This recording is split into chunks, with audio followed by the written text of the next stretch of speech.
The W5500 chip makes it very easy to connect small embedded system to the internet or local area network over Ethernet. The W5500 chip, it supports both 10 Mbps and 100 Mbps network speeds. It supports auto negotiation. By auto negotiation we mean that when it is connected to a network, it automatically detects what is the speed of that network and connects with the fastest speed it can support. So it is very easy for you to configure the network. For example, if you are having a hub, a Ethernet hub which is running at 100 Mbps, so you can easily connect that to your W5500 module and it will work at 100 Mbps speed. And on the other hand, if you have some network, some Ethernet hub or some Ethernet switch which is very old and it is running, the port which is available is very old and it is only supporting 10 Mbps, then also it is okay. If you connect a W5500 module to such a low speed network, such low speed switch or hub, then also it will work properly. You do not have to do any manual configuration because it will be automatically done. That is what we mean by auto negotiation. And on the other hand, one more thing which is supported under auto negotiation is the duplex mode. So this the Ethernet standard, it supports both half duplex and full duplex communication. So if your W5500, if it is connected to a network which is only supporting half duplex interface, then also it will work without any problem and you do not have to do any manual configuration. It will be done by the auto negotiation function. So auto negotiation function will negotiate that if the network is only able to support full single duplex mode, that is then it will also get connected without any problem. And if the network is good and it can support full duplex communication, full duplex Ethernet, then also it will be automatically negotiated and it will be made to work on the better one, that is the full duplex mode. And one more advantage which this chip W5500 provide is the built-in TCP/IP stack. So you do not need any TCP/IP stack on your microcontroller. So you do not need any TCP/IP like LWIP or anything like that on your microcontroller. So it can run on a very small microcontroller which has very limited RAM, say 2 KB or 4 KB RAM. Then also you can easily run it. And since it does not need any TCP/IP stack to run on your microcontroller, it also does not need any operating system such as FreeRTOS or that kind of free real-time operating system is also not required on your system. So it makes this interfacing very simple, and a small microcontroller can also be used with very limited flash memory, very limited RAM. These are the advantage of this W5500 chip. Now let us see a common module which is available in the market. You can see in the image. This is a W5500 module. On the right hand side you can see there is a Ethernet connector. This is standard RJ45 connector, and on this left hand side, this yellow connector, this is the SPI interface and the power supply.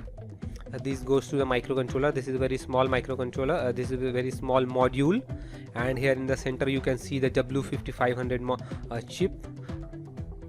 This is very small chip, and it is also very low cost and does not require many external components. So it is also very easy to design the hardware on your customized PCB. So now let us get familiar with the SPI interface. This chip supports SPI interface. Through SPI interface, this chip is interfaced to your main microcontroller or the host microcontroller. So what are the properties of this SPI interface? It supports a very high speed SPI interface, that is 80 megahertz, which is quite a fast bus speed for microcontrollers. And the SPI mode which it supports is SPI mode 0. So you should be familiar with the various SPI mode like SPI mode 0, SPI mode 1, SPI mode 2 and SPI mode 3. So it supports SPI mode 0. It also supports SPI mode 3, but it is better to this SPI mode 0 is very common, so we will run on SPI mode 0 only. We will configure our STM32 host with this interface mode, SPI 0 mode. In the CubeMX we will set SPI mode as SPI mode 0. And in addition to the SPI lines, we need two more additional input output lines, that is IO lines for the interface. So one of them is the reset pin, which is used to control the reset state of this Ethernet controller W5500, and another one pin which we require is an interrupt pin. The interrupt pin is optional, and in the first tutorial we will not use the interrupt pin, but in addition to SPI line, these two GPI lines are also required for the interfacing. So this completes the whole interfacing. You do not need any more lines. So just the SPI lines, that is the MOSI, the MISO, the SCK, the chip select CS signal, and in addition to those four signals, that is the standard SPI signal, you need these two additional signals, that is the reset signal and the interrupt signal. And as I have already told, interrupt is optional, so in the first example we will go without it. And one strange thing you will notice about the SPI type of this Ethernet controller IC W5500, that it supports a strange mode that works without the chip select pin, the CS pin, but don't worry much about that. We will not go into that strange SPI interface mode. That is not required for most of the requirements, so we can easily work, we will work on standard method only. We will not go with this strange mode which is supported by this chip. And one parameter you should note, that the interface on the SPI is MSB first, that is most significant bit flows in the channel first. So first come the bit 8, then bit 7, bit 6, like that. The most significant bit, that is the higher number bit 7 of a byte, is put to the communication line first. So you should note down this parameter while configuring the STM32Cube project. We will need this information. And what I was talking about, this thing, the strange SPI mode, due to this strange SPI mode, we have in the datasheet you will find these two terms, that is the VDM and FDM modes. This may confuse you, but you do not need to worry anything about them. They are just the term you should know, because while going through the datasheet or while going to the driver code, you may find these terms, you might find these terms, and this might confuse you. So it is very good to clear the concept here. What is the VDM mode and what is the FDM mode? So the VDM mode, it stands for variable length data mode, and the FDM stands for the fixed length data mode. So now let us see what it means, but I will tell you what we are going to use. We will use the variable, this one, the first one, we will use the variable length data mode, because this is the standard mode. The other chips, SPI interface chip, if you have used before, like SPI flash memory or the SD card, which are SPI devices, so they all follow this variable length mode. And this fixed length mode, this one which I was talking about, is a strange mode of this particular chip, the W5500 chip, so we will not go with this fixed length mode. So what is fixed length data mode? This is an uncommon SPI interface method which is not seen in other major SPI products, as I have already told you. So what happens in this mode is that the chip select line of this controller, the W5500, is permanently tied to the ground, and the chip is always selected, so there is no method you can deselect the chip from the bus. And due to this limitation only, no other SPI devices can be connected to the same SPI port of the microcontroller, and we will not use this method. Finally, I have written that we will not use this method. We will use the method which uses the chip select line, which is the standard method of SPI access. So let us see. I have just shown you the details of FDM mode, that is fixed length data mode. And so let us see the connection details. Here on this left hand side you can see our SPI master, which is our microcontroller, STM32 microcontroller, and on the right hand side you can see the W5500, which is the SPI slave. So here you can see the chip select signal, the CSN, and stands for this inverted signal, because this chip select signal is a inverted signal, that is also called active low signal. So the chip is selected when the signal is low, and you can see this is permanently tied to ground. So the chip is always in selected mode. This is the fixed data mode. We will not going to use this mode. You just remember the short form FDM, because you will come across this term FDM in the data sheet and also in the driver code that we are going to initialize, and we are down that code you will come to find. So you should, at that time when you are having a look at the code, the driver code, you shouldn't get confused what is this FDM mode, what is this fixed data connection mode, and you should it should be clear that which mode you should use. So this concept should be clear to you. And now let us see the VDM mode, the variable data length mode. There is nothing special about this mode. This is the standard method you should be already familiar with. So what happens in this method is that the CS pin, the chip select pin of W5500 is connected to an IO pin of microcontroller. It is not directly tied to the ground, but it is connected to the IO pin of microcontroller. So that gives the power to microcontroller to, whenever it likes, it can select the chip, whenever it likes, it can deselect the chip. So it allows you to connect many other peripheral on the same SPI bus. On the same SPI port you can connect flash memory, SD card on the same SPI peripheral. You do not need to initialize and use separate SPI peripheral for that, because all of the peripherals are connected on the same SPI bus, like the flash memory, the SD card. They would all have their separate chip select signal, and microcontroller will be able to select any one of them and transfer data to the selected chip. So this one is the best method. You should go with this method only, and the connection is like that. Previously you should have seen that this CS signal, the SCS, S stands for SPI, CS stands for chip select, and an N stands for indicates that this signal is active low. So this signal, as you can see, it is being controlled by our host, that is the external microcontroller is controlling the CSN line. Okay, it is not directly connected to ground. So this is the best method. We will use this method, and in short this method is called the VDM mode. So we will configure our driver code using the VDM mode. So you should remember this term VDM mode, what is VDM and what is VDM connection, how it works. And now it is all clear to you. I have explained it very well. Now let us see how the user, the developer, the programmer can select between these two modes, which mode he or she has to use, how to select between the VDM mode and the FDM mode.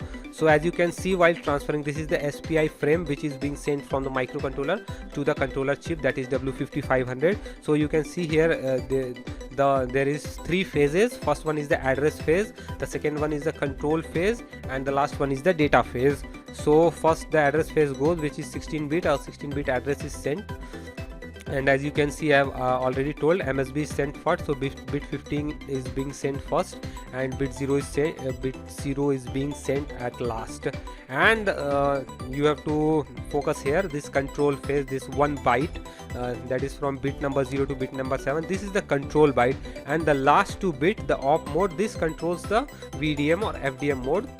So we will not go into much details into it, but you just know this opcode mode. You can see data sheet, refer to the data sheet if you want more information. So if in the control phase these 2 bits are 0, then it selects the variable data this variable data length mode which we are going to use. So in the control phase we should send 00 to select. In this way this to transfer mode is selected. So you do not have to select this VDM mode or FDM mode from any control pins which are available on W5500. These are not selected with means connecting any pins to any logic supply. This is configured using this packet only. While sending the packet only, these 2 modes are selected. So if these are non-zero, then FDM mode is selected. If these 2 bits are 0, then VDM mode is selected.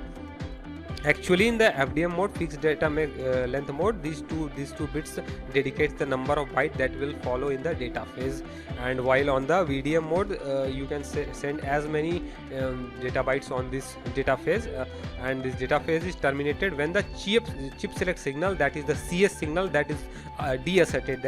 That means when the CS chip select signal is taken to high level, then it automatically ends the data phase. But as in the fixed data mode, the CS pin is not controlled by the microcontroller, so it cannot tell how many bytes to send. That is why in the packet itself the number of bytes is specified. Alright, we have done with it. If you have any doubt, you can put a comment. Now we will get familiar with the BSD socket API. So the BSD socket API is a kind of like standard networking API, and most of the operating system like Windows and Linux also use similar socket API for network based communications. So when you are programming this kind of application, internet enabled applications, we generally use this standard socket API, and most of the developer who have already done this network programming, they are familiar with this socket API. So the driver which the company is providing for driving this Ethernet controller chip, it is also using a compatible this kind of like BSD like socket API, so which makes the development very easier. So now let us see what is this BSD socket API. This BSD stands for Berkeley Software Distribution, which is an Unix operating system. Right now this BSD operating system is not in use, it is discontinued, but the standard socket API, it is still referred, and many other operating system like Windows and Linux also use similar networking APIs, which is similar to the original BSD socket API. And our this driver files which the Viznet, the company which is manufacturing this W5500 chip, the official drivers which they are providing on their website, it is compatible with this BSD socket API. That is why I am introducing you to the BSD socket API. What is BSD socket API? And in this tutorial we will not write the whole driver from scratch, as the company Viznet is already providing a good ready-made driver which has lots of function. They are already providing in this section. Here I have opened this page, W5500 page, on my browser. Here you can see viznet.io, and I'm on the product page which is for W5500, and this is the product page for W5500 Ethernet controller. And here on the right hand side, the sidebar, we can see they are also providing a driver which is called the IO driver library, IO library. So now let us get in detail what is this. When I click it, it goes to GitHub, and here you can see the files. So let us go to the introduction. The IO driver library. The IO driver library means you should not confuse it with input output library. IO library, it means internet offload library. This is the official library provided by Viznet, and we are going to use this library only in our this tutorial. And when you open this page, you can see here 3 folders. This application folder, right now we are not interested in it, and these are the 2 main folders. The lower level is the this one. This is the Ethernet, basic Ethernet connection function, and this is the higher level functions which is grouped under the folder internet. And in this basic tutorial which I am doing today, we are not going into as we are developing only the basic interface just for testing this module, so we will not develop a very complex application. We will create a simple application as this is the first time. After that you are free to use develop any complex application over it once you get the things running and properly installed. These drivers are properly installed on your IDE and working, and also the hardware configuration is okay and everything is working all right, then you can go with developing more complex application. So here in this tutorial we will only use the Ethernet part, which is the basic part. We will not use internet part and not the application part. So now let us see what is inside this Ethernet. It supports these basic functions. So here you can see the socket.c and socket.h. These are actually the BSD socket like APIs. This will provide you with the BSD higher level BSD socket like API, so that using that socket you can open a socket to a given IP address and to a given port number using either a TCP or UDP mode. For internet access we need to use the TCP port because all the web servers, they run on this TCP protocol.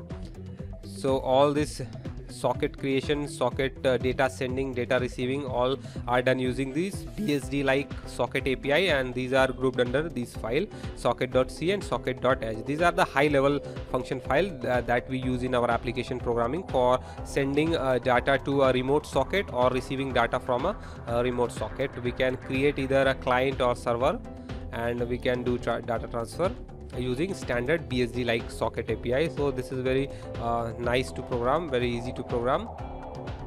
And these are the top level folders. These are for different devices, as they are providing a unified library, and this unified library works in all of their supported chips, different supported chips. But as we are using W5500 only, so we need this folder only. All this folder we do not require, so only this folder we need to put in our project. And higher level functions like this socket.c and socket.h, and some configuration function in this file. So this is library is very simple library to integrate in our IDE, and we are going to integrate this library in our project using STM32, and we will use the STM32 Cube IDE, which is the default and the official IDE right now. Presently this is the official IDE, and it is also free of cost. We will use that STM32 Cube IDE for this project development. So let us create the project. Open up your STM32 Cube IDE and create a new STM32 project.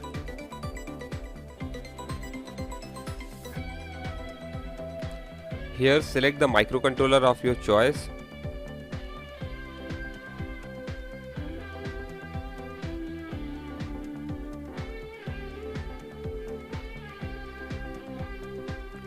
I am using this microcontroller. I am using a microcontroller from F0 series, which is ARM Cortex M0, and I am using this STM32 F051 R8. So this is a 64 pin microcontroller. I am using this 64 pin microcontroller on Nucleo development board.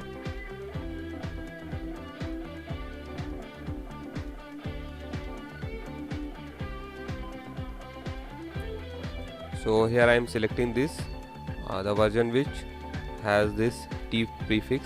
This stands for this LQFP64 package. I am not using the BGA package.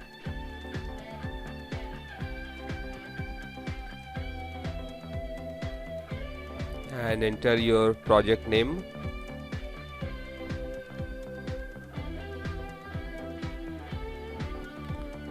Here I have entered the project name as W5500.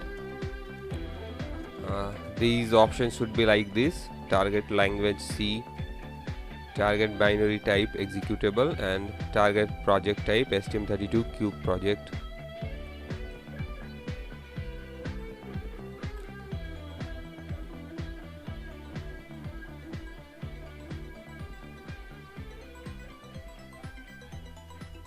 Now the project is ready, and we have to do some configurations.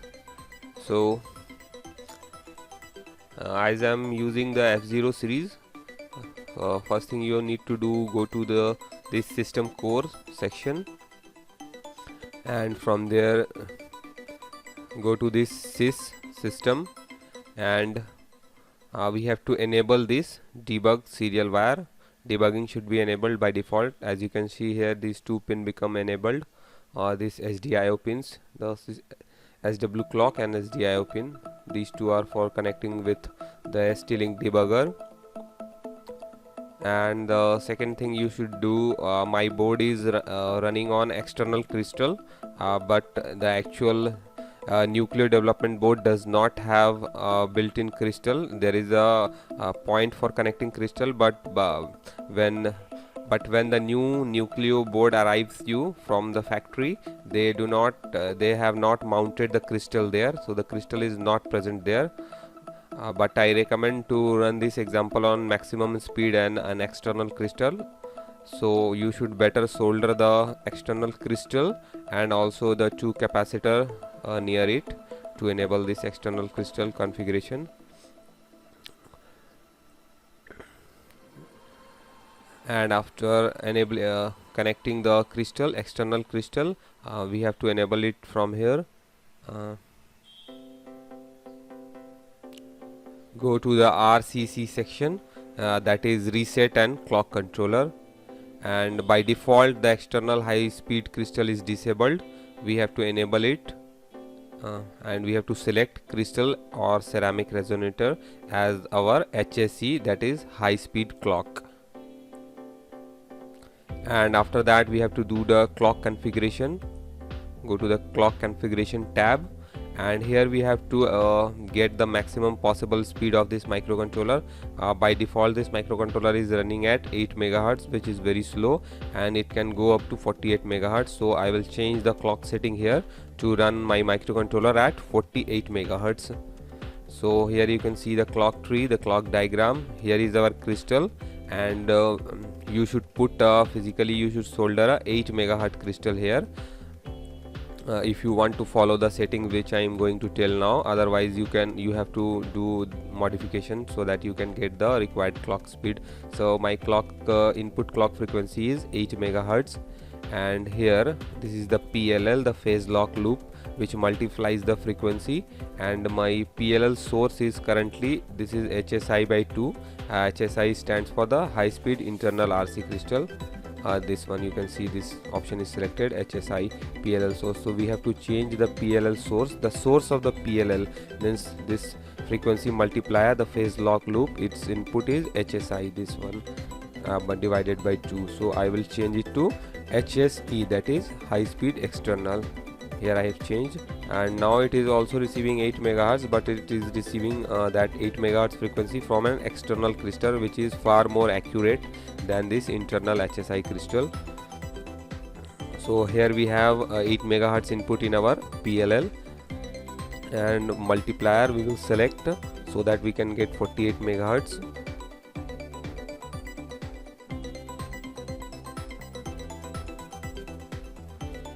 Here I have selected the multiplier as 6, and here this system clock multiplexer MUX, it is, as you can see, the source of system clock is HSI. This option is selected, so the high speed internal crystal is the source of our system clock. So here we will change it to PLL, that we want this system core clock to be clocked from the PL clock. So here the output from PLL will select this. So you can see the frequency changes to 48 megahertz. Now our system, the CPU is running at 48 megahertz, which is maximum it can support, and we will not divide the AHB prescaler or APB1, they are also running at good speed. So clock configuration is done. But if you are not using an external crystal, you have to do a bit of modification. So in that case, if you have not all soldered that 8 megahertz crystal on your Nucleo board, and you want to use the default fresh Nucleo board which doesn't have any crystal soldered on it, so you can go with this option, have 8 megahertz HSI oscillator. So here you have to set this option, PLL source to from HSC high speed external to high speed internal. But as soon as you do, because you can see this is high speed clock is also 8 megahertz, this high speed internal clock is also 8 megahertz, but before going to the prescaler it is being divided by 2, so everything will become half. Here you can see the frequency become 24 megahertz. So you have to select a proper multiplication source, PLL this. So in place of 6 you have to select 12. Then you will get 48 megahertz, same effect you will get. So if you are using internal oscillator, if you do not want to solder the crystal oscillator on your Nucleo board, then you can go with this setting. Okay, let me change it back to my own setting.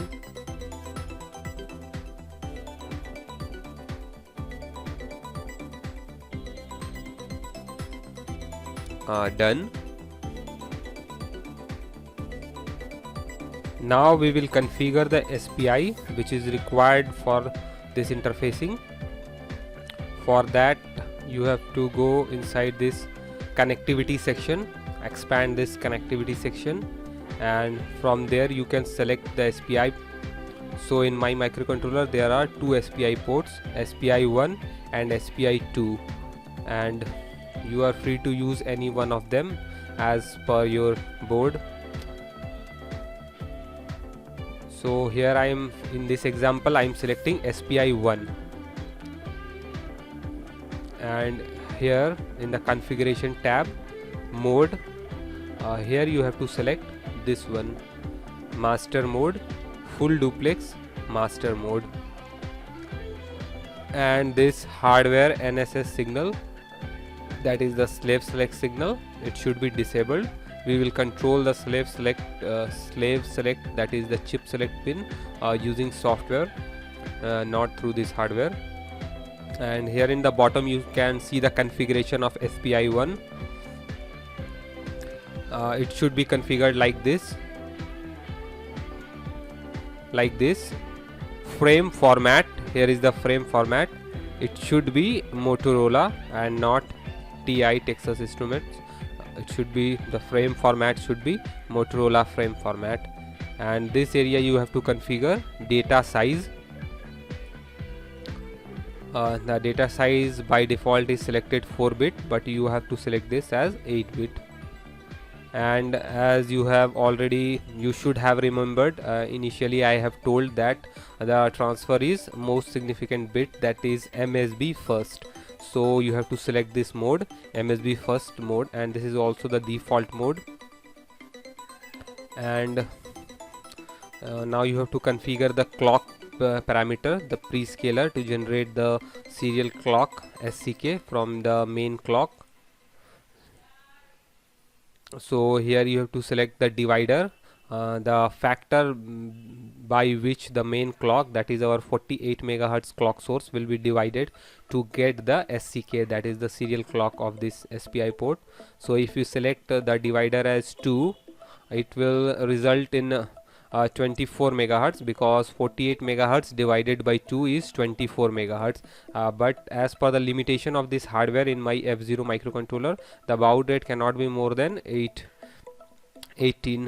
megahertz, which is 18 megabits per second. So it should be less than 18 megahertz. But if we divide 48 by 2, we are getting 24, which is out of the range of this peripheral, so it will not work. So we have to increase the division factor. So we increase the division factor from 2 to 4. Now it is okay. We are getting a clock speed of 12 megahertz, that is 12 megabits per second.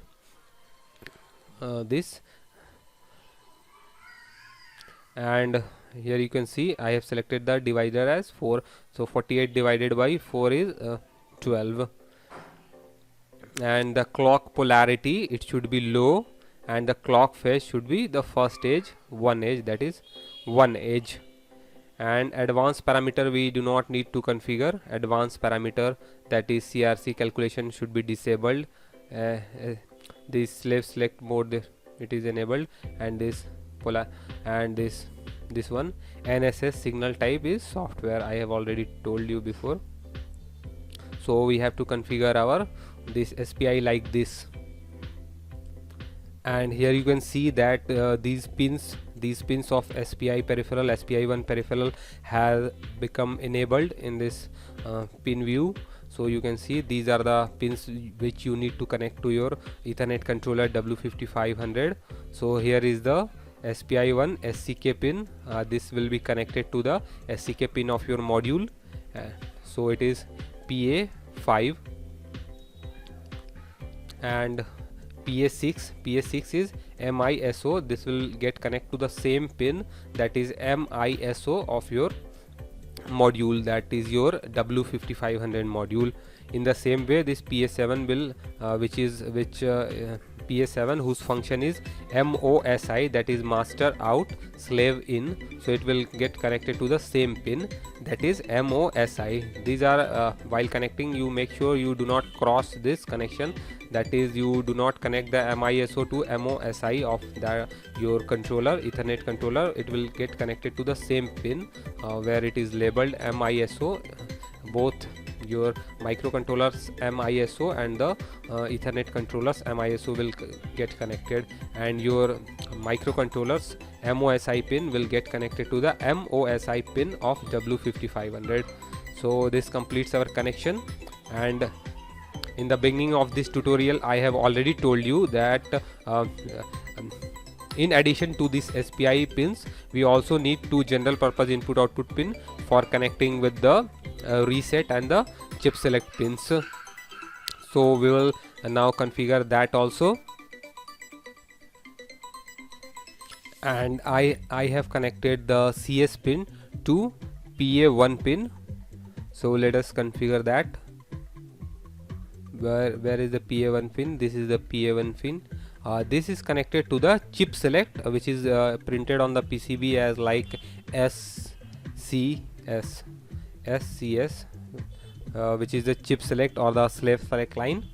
So this one PA1 will be the slave select line for our Ethernet controller. So here you have to click it and change its function to GPIO output. So this pin also becomes an output pin.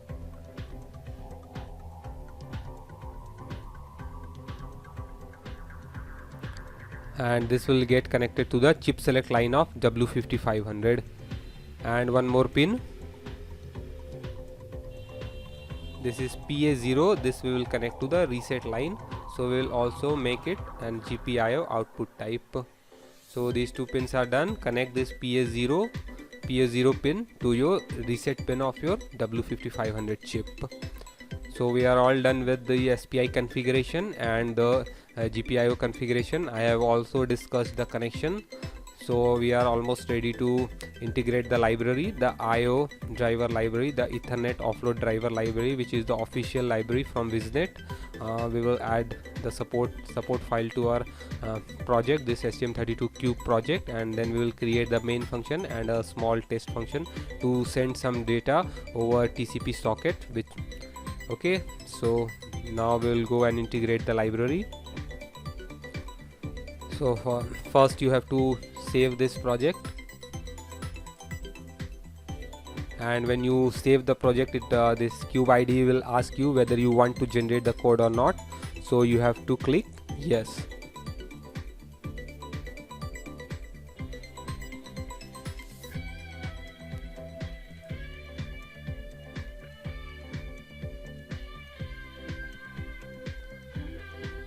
Now the project and the source code have been generated by the Cube ID. As per our configuration, the graphical configuration, it has generated the code, added the files, the complete project. There you can see the project has been created, various files and drivers have been added. So this project is ready to compile. First we have to add the support for the driver, the official drivers. So we will do that next. Now let us download the drivers. For that, search W5500 in Google and go to this official page, viznet.io.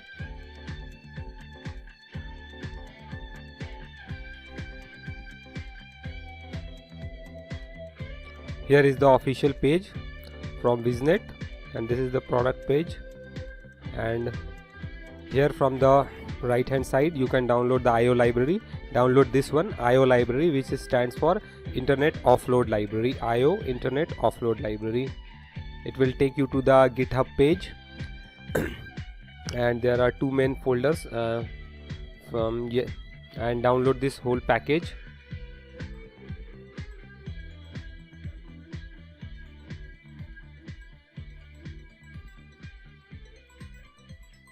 You can download the zip file from here.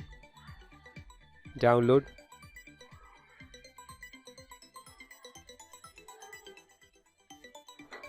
Here you can see the IO library.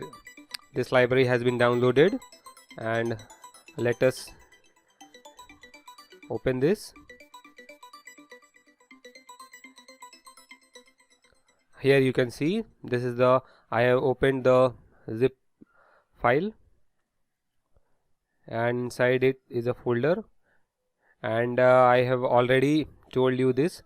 This is here inside you can find 3 folders. Right now we don't care for this application, and there are 2 main folders, the Ethernet and the Internet. The Ethernet is the basic one which provides us with the socket level communication and the low level drivers, and this Internet folder, it supports high level functions like when you want to create a web server, then you need then we will follow these files, then we will use these files. Right now, as we are creating the very first project using W5500, so we will not create a very complicated project, we will create a simple project. So we'll just need this one, this Ethernet folder. So you have to extract this folder, and here you can see I have extracted the files from that zip package. This is, and what I will do, I will add this folder, I will go inside this folder Ethernet, okay, and we will add the support file to our this STM32 Cube project. So what I will do first, I will expand this, go to this core folder. If you expand this core folder, you can see the include directory, the source directory, and the startup directory. So what we need to do is to expand the source directory, and here we will create a folder that inside that folder we will keep all the files associated with W5500 drivers. So do that, create a folder here, select new, and create a folder like this, and name this folder W5500. Here you can see the folder has been created, and now it's time to add the support files. So the common files, these are the common file, the socket.c, the socket.h, the vzip configuration file, source file, and the header file.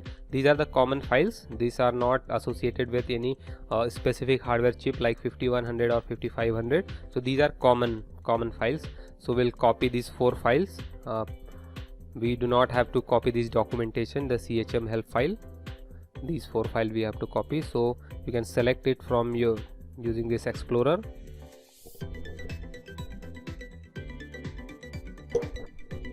You can see that I have selected these 4 files, and then I can drag it from here like this, and then go to your STM32 Cube IDE workspace, and then drop it to this folder like this. Drop it. It will give you option what you want to do, the link file or copy the file. So what we want here is to copy the file to our project location, from the download location to your specific project location. So select this option, copy the files, and click OK. So these 4 files are here added, and then we need to get the hardware specific files.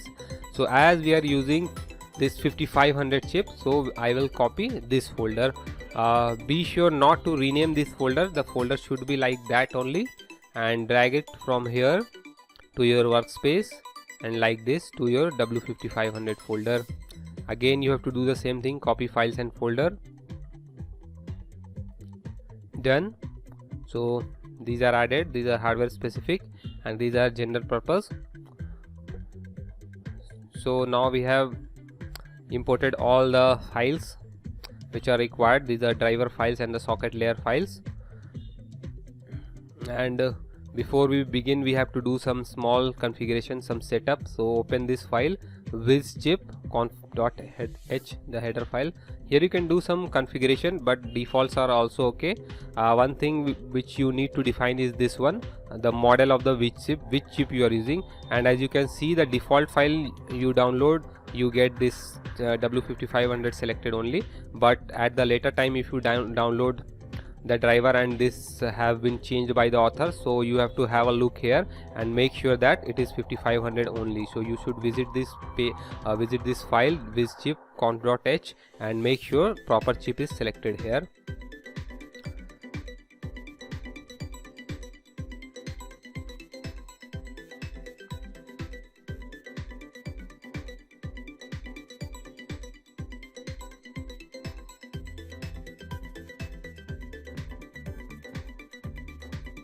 Rest all you don't have to do any much configuration, everything is all right, almost everything is done here.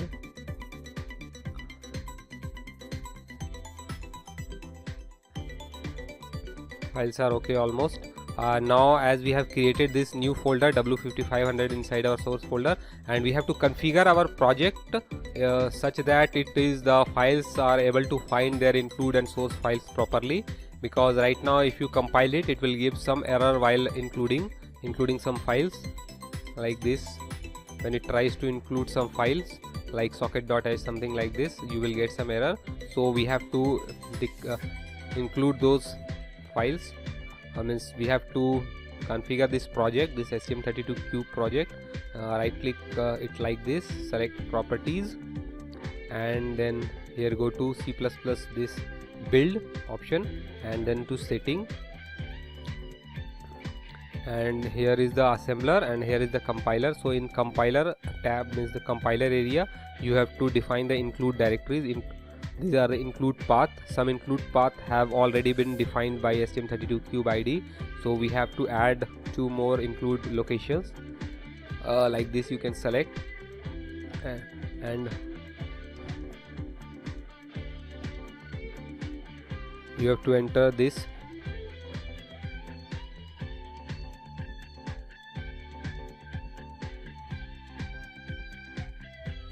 core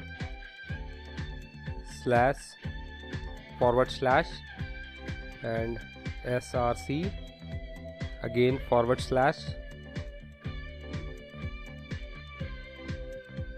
and this folder W5500 like this. This one is the folder that we have created. It has small w in the front.